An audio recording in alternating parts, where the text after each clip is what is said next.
देखो, इस दुनिया में दो टाइप के लोग रहते हैं। पहले वो जो कि हर एक चीज में विश्वास करते हैं, और दूसरे वो जो कि अपने आप को बहुत ही ज्ञानी बाबा समझते हैं, अपने आप को बहुत पढ़ा लिखा समझते हैं, क्योंकि वो सिर्फ उन्हीं बातों पर यकीन करते हैं जिन बातों को साइंस मानता है। और आज के टाइम में बहुत सारे लोग ऐसे हैं जो कि काला जादू, ब्लैक मैजिक, इन सब चीजों को अंधविश्वास मानते हैं, इन पर बिल्कुल भी यकीन नहीं करते हैं। लेकिन वो कहते हैं ना कि जिसके ऊपर बीतती है वही सिर्फ समझ सकता है। और आज की जो अपनी स्टोरी है, इसमें किसी को अपनी जान गंवानी पड़ी थी, इसलिए इस स्टोरी के ऊपर तो हर किसी को विश्वास करना पड़ेगा।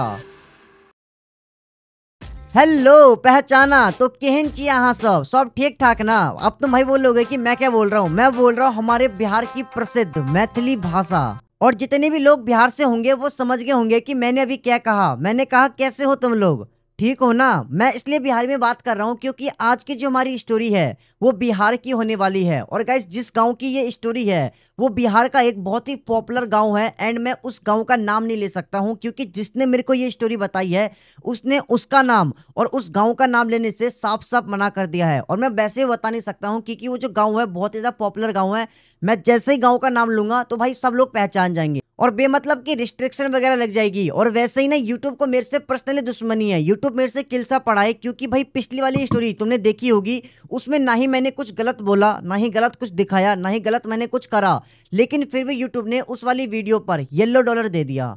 हाँ भाई, येलो डॉलर दे दिया और वो हटा भी नहीं। और जिसने मुझे ये स्टोरी भेजी है उसने साफ साफ मना करा है उस गांव का नाम लेने से, क्योंकि भाई गांव काफी ज्यादा फेमस है तो भाई उस गांव की बदनामी हो जाएगी, इसलिए मैं उस गांव का नाम नहीं ले सकता हूँ। बस तुम इतना समझ जाओ कि ये स्टोरी बिहार की होने वाली है। और आज तुम्हें यकीन हो जाएगा कि ब्लैक मैजिक कितना ज्यादा खतरनाक हो सकता है। बस तुम्हें कुछ नहीं करना है, ईयरफोन ले लो और अपने कान में लगाकर साइड में कहीं बैठ जाओ 10-15 मिनट, जितने मिनट की भी ये स्टोरी है, क्योंकि ये स्टोरी सच में काफी ज्यादा इंटरेस्टिंग होने वाली है। ये स्टोरी बिहार के एक गांव की है जहां पर रामलाल का एक पूरा परिवार रहता था, जिसके अंदर रामलाल, उसकी वाइफ, उसकी एक बेटी और उसका एक बेटा, और साथ में एक कुत्ता रहता था जिस कुत्ते का नाम था लाडो। और रामलाल की जो बेटी थी उसका नाम था मोहिनी और बेटे का नाम था विशाल। इनकी फैमिली के पास बहुत ज्यादा पैसा था, मतलब अंधा पैसा था। इनके बाप दादाओं ने बहुत ज्यादा जमीनें खरीद रखी थी और जो रामलाल था उसका अच्छा खासा बिजनेस भी चलता था। यूँ समझ लो कि रामलाल जिस गांव के अंदर रहता था, वो गांव तो छोड़ो, उस गांव के आसपास जितने भी गांव थे उन सभी गांव के अंदर रामलाल की जो फैमिली थी वो सबसे ज्यादा अमीर थी, इनके पास सबसे ज्यादा पैसा था। लेकिन जो रामलाल की बेटी थी मोहिनी, उसकी शादी हो रखी थी और शादी के बाद उसके ना अपने हस्बैंड के साथ बिल्कुल भी पटती नहीं थी। उन दोनों की हमेशा लड़ाई झगड़ा होता ही रहता था और इसी वजह से मोहिनी ने अपने हस्बैंड को डिवोर्स दे दिया और वो डिवोर्स के बाद अपने पापा के घर पर ही रहती थी। और जो रामलाल का बेटा था विकास, उसकी भी शादी की उम्र हो चुकी थी, उसकी शादी की उम्र निकलते जा रही थी, लेकिन उनकी फैमिली के पास इतना ज्यादा पैसा होने के बावजूद भी रामलाल की बेटे की शादी नहीं हो रही थी। अब ऐसा नहीं था कि जो रामलाल का बेटा था वो दिखने में स्मार्ट नहीं था या फिर उसके अंदर गंदी गंदी आदतें थी। अब होता ऐसा था कि रामलाल का जो बेटा था विकास, उसकी लड़की के साथ सब कुछ फिक्स हो जाता था, लेकिन एंड मौके पर जाकर कुछ ना कुछ गड़बड़ हो ही जाती थी। कभी कुंडली मैच नहीं करता था, कभी गोत्र मैच नहीं करता था। अब तुम बोलोगे गोत्र क्या होता है? गोत्र होता है, जितने भी बिहार के लोग होते हैं, ब्राह्मण फैमिली के लोग होते हैं, उनका गोत्र होता है। अगर लड़के का गोत्र और लड़की का गोत्र सेम है तो उन दोनों की शादी नहीं हो सकती है, वो दोनों भाई बहन माने जाते हैं। रामलाल के बेटे की शादी में एंड मौके पर जाकर कुछ ना कुछ गड़बड़ हो ही जाती थी। ऐसा नहीं था कि रिश्ते नहीं आते थे, बहुत सारे रिश्ते आते थे, लेकिन एंड मौके पर जाकर कुछ ना कुछ गड़बड़ हो ही जाती थी। फिर एक दिन क्या होता है कि रामलाल की बेटे की जो विकास था, उसकी एक लड़की के साथ शादी फिक्स हो जाती है, सब कुछ मैच हो जाता है, कुंडली, गोत्र, हर एक चीज मैच हो जाती है। एंड फिर रामलाल का जो बेटा था विकास, उसकी फाइनली शादी हो जाती है। और शादी के बाद जब विकास की वाइफ पहली बार घर में आती है तो सभी लोग उसकी वाइफ का बहुत अच्छे से स्वागत करते हैं, उसको बहुत ज्यादा प्यार करते हैं। लेकिन ठीक शादी के 1 महीने बाद ना जाने क्या होता है कि जो विकास के पापा थे रामलाल, उनकी अचानक से डेथ हो जाती है। यहाँ तक कि डॉक्टर को भी कुछ समझ में नहीं आता है कि आखिर उसके पापा की डेथ कैसे हुई। अब तुम्हें पता ही होगा कि जो भी पहले के गाँव के लोग होते थे उनका शरीर कितना हट्टा कट्टा होता था, क्योंकि वो देसी घी, देसी दूध, मतलब वो खाते पीते रहते थे, इसलिए उनका शरीर काफी ज्यादा हेल्दी, काफी ज्यादा तंदुरुस्त रहता था। और जो विकास के पापा थे उनका भी शरीर काफी ज्यादा हेल्दी था, लेकिन बिना किसी रीजन से अचानक से उनकी फादर की डेथ हो जाती है। अब विकास के पापा के डेथ के बाद जो उनके घर के आसपास लोग रहते थे, यहाँ तक कि जो विकास की मम्मी थी और जो विकास की बहन थी, वो सभी लोग जो विकास की वाइफ थी उसके ऊपर ब्लेम डालने लगे कि ये मनुष्य है, इसके घर में पैर रखते ही इसने अपने ससुर को खा लिया, ये डायन है। मतलब सभी लोग उसको बहुत ही भला बुरा कहने लगे और इसी वजह से जो विकास की वाइफ थी वो बहुत ज्यादा रोने लगी कि आखिर सब लोग मेरे ऊपर ब्लेम क्यों डाल रहे हैं, मैंने क्या करा है। फिर विकास जाकर अपनी वाइफ को समझाता है कि मुझे पता है कि तुमने ऐसा कुछ नहीं किया है और तुम ऐसा कुछ कर भी नहीं सकते हो, लोगों का काम तो सिर्फ बोलना होता है, तुम इन बातों पर ध्यान मत दो। लेकिन इस बात को खत्म हुए 1 महीना हुए भी नहीं थे। ठीक 1 महीने बाद विकास की जो मम्मी थी उसकी भी डेथ हो जाती है। और हैरान कर देने वाली बात यह है कि डॉक्टर को भी पता नहीं लगा कि आखिर उसकी मम्मी की डेथ कैसे हुई। अब ये वाली बात पूरी गांव में फैल जाती है कि बहू के घर में पैर रखते ही 1 महीने के अंदर 2 लोगों की डेथ हो गई। अब सारा गांव विशाल की वाइफ को बोलने लगा कि ये डायन है, ये चुड़ैल है, ये मनुष्य है, इसके घर में पैर रखते ही इसने अपने सास ससुर को खा लिया। जो विशाल की बहन थी वो विशाल की वाइफ को बहुत ही भला बुरा बोलती है, वो बहुत ही चिल्लाती है उसके ऊपर कि तू चुड़ैल है, तू डायन है, तूने मेरे मम्मी पापा को मार दिया।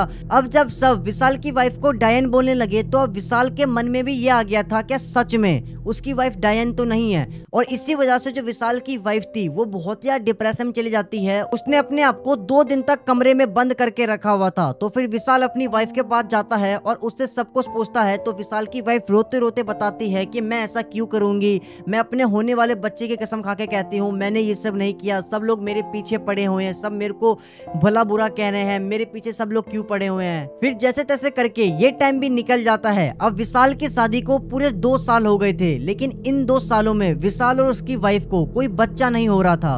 और ये बहुत हैरान कर देने वाली बात थी क्योंकि जब विशाल ने डॉक्टर को दिखाया तो ना ही विशाल के अंदर कोई कमी आ रही थी और ना ही उसकी वाइफ के अंदर कोई कमी आ रही थी, लेकिन फिर भी उनका कोई बच्चा नहीं हो रहा था। एंड जो उसके विशाल के दोस्त थे वो उसको चिढ़ाते भी थे, 3.5 में दम नहीं है, तो एक बच्चा नहीं कर पा रहा। एक टाइम तो विशाल को सच में ऐसा लगने लगा था कि सच में उसके अंदर दम नहीं है, कि वो एक बच्चा नहीं कर पा रहा है। फिर जैसे तैसे करके डॉक्टर की मदद से जो विशाल की वाइफ थी वो प्रेग्नेंट हो जाती है। एंड उसके बाद विशाल और उसकी वाइफ बहुत ज्यादा खुश हो जाते हैं कि फाइनली उनका एक बच्चा होने वाला है। उन्होंने बहुत बड़े बड़े सपने देख लिए थे कि अगर लड़का होगा तो ये नाम रखेंगे, लड़की होगा तो ये नाम रखेंगे। जो विशाल की वाइफ के पेट में बच्चा था वो पूरे 5 महीने का हो चुका था और वो 6ठे महीने का होने ही वाला था, लेकिन तभी अचानक से उस बच्चे की डेथ हो जाती है। और ये बहुत ही हैरान कर देने वाली बात थी क्योंकि जिस दिन ये सब कुछ हुआ था उससे ठीक 1 दिन पहले विशाल अपनी वाइफ को लेकर डॉक्टर के पास गया हुआ था और डॉक्टर ने बताया था कि जो बच्चा है वो बिल्कुल ठीक है, एकदम बिल्कुल नॉर्मल है, जो रिपोर्ट है वो एकदम बिल्कुल नॉर्मल है। लेकिन इन सब के बावजूद भी उस बच्ची की डेथ हो जाती है।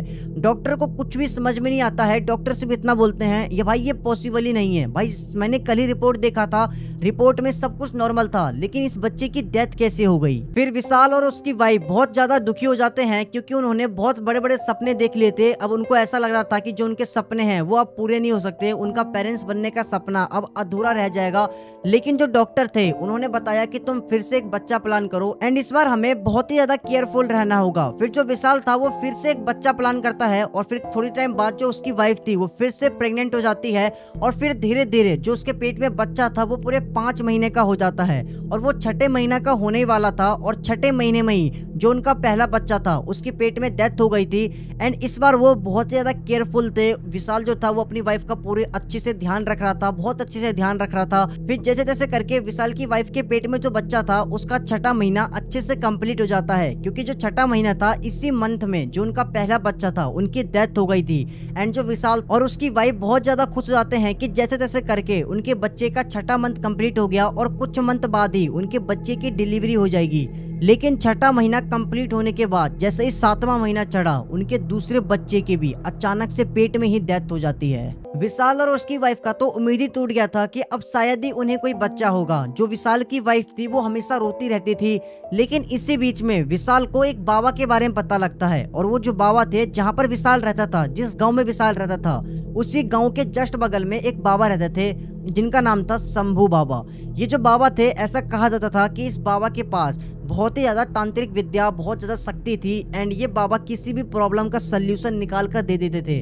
तो विशाल क्या करता है कि अपनी वाइफ को लेकर उसी बाबा के पास जाता है एंड उस बाबा को जाकर वो सारी बातें बता देते हैं कि सबसे पहले उसके पापा की बिना किसी रीजन की वजह से डेथ हो जाती है एंड फिर ठीक 1 मंथ बाद ही उसकी मम्मी की भी डेथ हो जाती है एंड उसकी शादी को पूरे 2 साल से ज्यादा हो गए, लेकिन फिर भी उनका कोई बच्चा नहीं हो रहा था। फिर जैसे तैसे करके जब उसकी वाइफ प्रेग्नेंट हुई तो उसका बच्चा 6 से 7 महीने के अंदर ही पेट के अंदर ही 2 बच्चा मर गया। फिर वो बाबा बताते हैं कि तुम दोनों के ऊपर तुम्हारे किसी करीबी रिश्तेदार ने काला जादू, ब्लैक मैजिक कर दिया है और वो ये बिल्कुल भी नहीं चाहता है कि तुम्हारा कोई बच्चा हो। फिर वो बाबा विकास की वाइफ के हाथ में एक धागा बांध देते हैं एंड वो उसकी वाइफ को कहते हैं कि चाहे कुछ भी हो जाए तुम्हें इस धागे को नहीं खोलना है। एंड फिर उसके बाद वो बाबा विकास को आशीर्वाद देते हैं कि मेरे आशीर्वाद से तुम्हें एक बच्चा अवश्य होगा। एंड उन बाबा के आशीर्वाद से विकास की बीवी जो थी वो प्रेग्नेंट हो जाती है एंड फिर कुछ टाइम बाद विकास की बीवी को एक बच्चा होता है एंड जो विकास था वो बहुत ज्यादा खुश होता है कि फाइनली इतना सब कुछ होने के बाद उनका एक बेटा हुआ है। एंड वो इस खुशी में अपने पूरे गांव में लड्डू बंटवा देता है एंड सभी लोग बहुत ज्यादा खुश थे। एंड फिर उसके ठीक 2 दिन बाद जो विकास की वाइफ थी उसको हॉस्पिटल से भी छुट्टी मिल जाती है। तो फिर विकास अपने बीवी और बच्चे को लेकर घर पर आ जाता है और फिर उसी रात को जब वो अपने बीवी और बच्चे के साथ सो रहा था तब अचानक से उसको ना बाहर के साइड से अजीबोगरीब बहुत ही गंदी सी आवाज आती है। तो फिर विशाल चेक करने के लिए बाहर जाता है तो वो क्या करता है कि वो अपने कुत्ते को ले लेता है। मैंने आपको स्टार्टिंग में बताया था कि इनकी फैमिली के पास एक कुत्ता था जिसका नाम लाडो था। विशाल ने अपना कुत्ता इसलिए लिया था ताकि अगर विशाल की फटे तो वो कुत्ता संभाल लेगा। तो फिर विशाल अपने कुत्ते को लेकर जहाँ से वो आवाज आ रही थी उसका पीछा करते करते अपने घर के पीछे पहुँच जाता है और फिर तभी अचानक से विशाल को उसी जगह पर एक आवाज सुनाई देती है एंड वो आवाज इतनी ज्यादा खतरनाक होती है कि उसको सुनने के बाद विशाल की पैंट गीली हो जाती है। फिर विशाल अपने कुत्ते को आवाज लगाता है कि लाडो लाडो लाडो। जैसे विशाल पीछे मुड़कर देखता है कि वो देखता है कि लाडो तो विशाल से बड़ा गनपट्टन निकला। लाडो दुम दबाकर भाग रहा था एंड फिर जो विशाल था वही भागते हुए जाता है एंड वो सीधा जाकर अपने कमरे में सो जाता है। लेकिन अगले दिन क्या होता है, जो उसका कुत्ता था लाडो, बिना किसी वजह से अचानक से लाडो की डेथ हो जाती है। फिर विशाल बहुत ज्यादा रोने लग जाता है क्योंकि जो विशाल था वो उस कुत्ते से बहुत ज्यादा अटैच हो गया था एंड जो विशाल था उसको कुछ समझ में नहीं आता है कि उस कुत्ते की डेथ क्यों हुई, क्योंकि कल रात को ही विशाल उस कुत्ते से मिला था एंड कुछ भी समझ में नहीं आता है कि आखिर उस कुत्ते की डेथ क्यों हुई। और फिर उस दिन के बाद से विशाल की तबीयत बहुत ज्यादा खराब रहने लगी। मतलब उसको हमेशा बॉडी पेन होता रहता था। वो जब भी सोकर उठता था तो उसको अपने बॉडी के ऊपर बहुत सारे स्क्रैचेस के निशान मिलते थे एंड विशाल इन सब चीजों से बहुत ज्यादा परेशान हो गया था। तो फिर विशाल क्या करता है, एक दिन उन्हीं बाबा के पास फिर से जाता है जिनके पास वो पहले गया हुआ था एंड वो उन बाबा के पास जाकर सारी बातें बताता है कि वो जब भी सोकर उठता है तो उसके बॉडी पर हमेशा स्क्रैचेस के निशान मिलते हैं एंड उसकी बॉडी हमेशा पेन रहती है और कुछ टाइम पहले ही उसका एक कुत्ता था उसकी डेथ हो गई एंड उसके बाद से ये सब कुछ होने लगा। फिर वो बाबा विशाल को बताते हैं कि अभी भी तेरे ऊपर उसी ने ब्लैक मैजिक कर रखा है और उसने अब तेरे नाम की एक गुड़िया बना रखी है और ये सब कुछ वही कर रहा है। फिर विशाल उन बाबा को बोलता है कि प्लीज बाबा मेरे को ठीक कर दीजिए। लेकिन वो जो बाबा थे वो बोलते हैं कि मैं इसको ठीक तो नहीं कर सकता हूँ, लेकिन मैं एक काम कर सकता हूँ कि जिसने तेरे ऊपर ये ब्लैक मैजिक किया है मैं उसके ऊपर ये ब्लैक मैजिक दोबारा भेज सकता हूँ, मतलब रेफर कर सकता हूँ। मतलब विशाल जो था वो तो ठीक हो जाएगा लेकिन वो जो ब्लैक मैजिक था वो उसी के ऊपर दोबारा चले जाएगा जिसने ब्लैक मैजिक किया हुआ था विशाल के ऊपर। तो फिर जो विशाल था वो बोलता है कि ठीक है बाबा कर दो। एंड जो बाबा थे वो बताते हैं कि अब जो तुम्हारे साथ हो रहा है वो तुम्हारे साथ नहीं होगा, ये उसके साथ होगा जिसने तुम्हारे ऊपर ये ब्लैक मैजिक कर रखा है एंड अब तुम्हें पता भी लग जाएगा कि किसने तुम्हारे ऊपर ये ब्लैक मैजिक किया है। एंड जो विशाल था उसके बाद वो सीधा अपने घर पे जाता है एंड उसके अगले दिन क्या होता है, जब विशाल सो के उठता है तो विशाल एकदम नॉर्मल होता है। ना ही उसके बॉडी पे कोई स्क्रैचेस के निशान थे, ना ही उसकी बॉडी पेन हो रही थी। और फिर थोड़ी देर बाद ही क्या होता है, जो विशाल था वो देखता है कि जो उसके साथ हो रहा था वो सेम चीज उसकी बहन के साथ होने लगी थी। एंड विशाल ये चीज देखने के बाद बहुत ज्यादा शॉक हो जाता है। मतलब ये जो सब कुछ हो रहा था, ये ब्लैक मैजिक जो विशाल के ऊपर किया था वो और किसी ने नहीं, उसकी बहन ने किया हुआ था।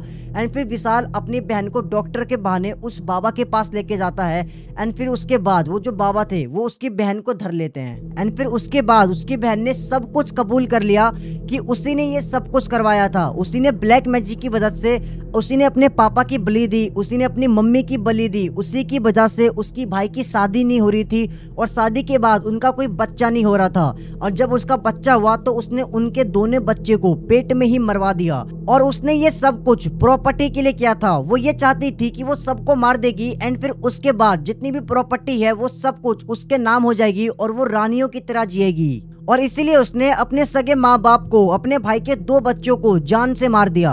और यहाँ तक कि उसने अपने सगे भाई को जान से मारने की कोशिश करी। और जो विशाल का कुत्ता था लाडो, वो भी उसकी बहन की वजह से ही मरा था, क्योंकि उस रात को उसकी बहन ने टोटका करके विशाल के लिए रास्ते पर वो टोटका रख दिया था। और अगर गलती से भी विशाल उस टोटके के ऊपर पैर रख देता तो विशाल की उस दिन जान चली जाती। लेकिन मैंने आपको कहा था कि वो कुत्ता डर के मारे भगा था। वो कुत्ता डर के मारे नहीं भगा था, उसने उस टोटके को अपने मुंह के अंदर दबाकर वो दूर फेंकने के लिए गया था ताकि विशाल उस टोटके के ऊपर पैर ना दे।